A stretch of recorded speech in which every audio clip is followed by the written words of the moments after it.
माझ्या देश बांधवांनो, मी कुमारी प्रणोती विष्णू दळवी, इयत्ता 6वी ची विद्यार्थिनी। आज आपण येथे सर्वजण राजर्षी शाहू महाराज जयंती निमित्त जमलेलो आहोत।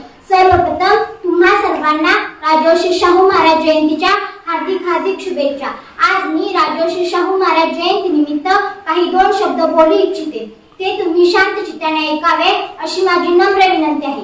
शाहू महाराजांचा जन्म 26 जुलै 1874 रोजी कागलच्या कोल्हापूर जिल्हा घाटगे घराण्यात झाला। त्यांचे मूळ नाव यशवंत होते। 27 मार्च 1884 रोजी यशवंतरावांस आनंदीबाईंनी दत्तक घेतले। तेव्हापासून ते शाहू महाराज या नावाने ओळखले जाऊ लागले। कोल्हापूर संस्थानात आरक्षण देणारा पहिला राजा। जे पालक आपल्या मुलांना शाळेत घालणार नाही त्यांना 1 रुपये दंड लावणारे, अंधश्रद्धा, कर्मकांड, दैववाद यावर प्रहार करणारे राजा, डॉक्टर बाबासाहेब आंबेडकर यांच्या घरी जाऊन सन्मान करणारे राजे, बहुजन आणि सर्वसामान्य लोकांच्या मुलांना सक्तीचे आणि मोफत शिक्षण देणारा राजा, समाजातील सर्व घटकांना समान वागणूक मिळावी म्हणून शाळा, पानवटे, दवाखाने सर्वांना खुला करून देणारा राजा, जातीपातींच्या भिंतींमध्ये गाडलेल्या आणि गंजलेल्या महाराष्ट्रात आंतरजातीय विवाहास मान्यता देणारा राजा, बाळ तू शिकला नाहीस तरी चालेल पण तू टाकीत जा असे म्हणणारा राजा, सहकारी संस्था निर्माण करणारा राजा, बहुजनांच्या मुलांसाठी वसतिगृहे बांधणारा राजा, सर्व क्षेत्रात वेगळा ठसा उमटवणारा राजा, रयतेला पोटच्या पोराप्रमाणे सांभाळणारा राजा, असा सर्व गुणसंपन्न राजा म्हणजे छत्रपती राजर्षी शाहू महाराज होय।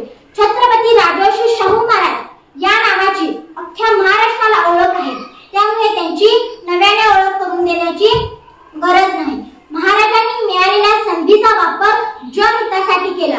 जाती व्यवस्थेमुळे निर्माण झालेली सामाजिक विषमता दूर करून त्यांनी समाजातील दुर्बल घटकांना न्याय मिळवून देण्यासाठी सतत प्रयत्न केले। 18 एप्रिल 1901 मध्ये मराठा विद्यार्थ्यांसाठी व्हिक्टोरिया मराठा बोर्डिंगची स्थापना त्यांनी केली।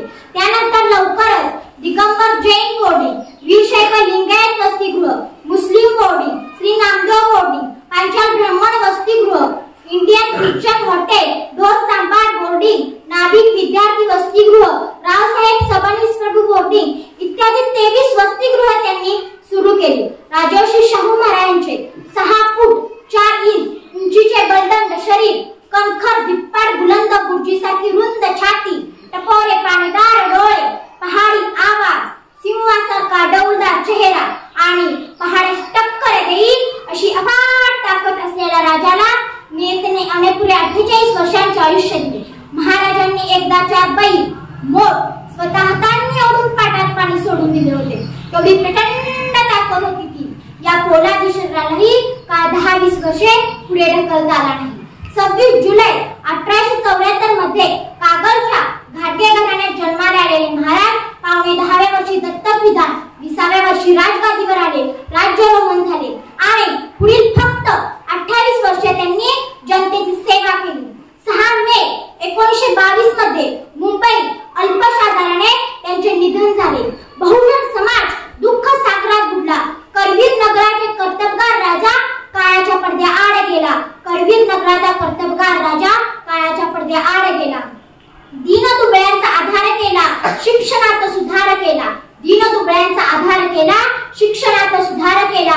राजर्षी शाहू महाराज तुम्ही आधुनिक महाराष्ट्राचे शिल्पकार झाला। राजर्षी शाहू महाराज तुम्ही आधुनिक महाराष्ट्राचे शिल्पकार झाला।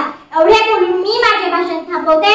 जय हिंद, जय महाराष्ट्र, मनपूर्वक धन्यवाद।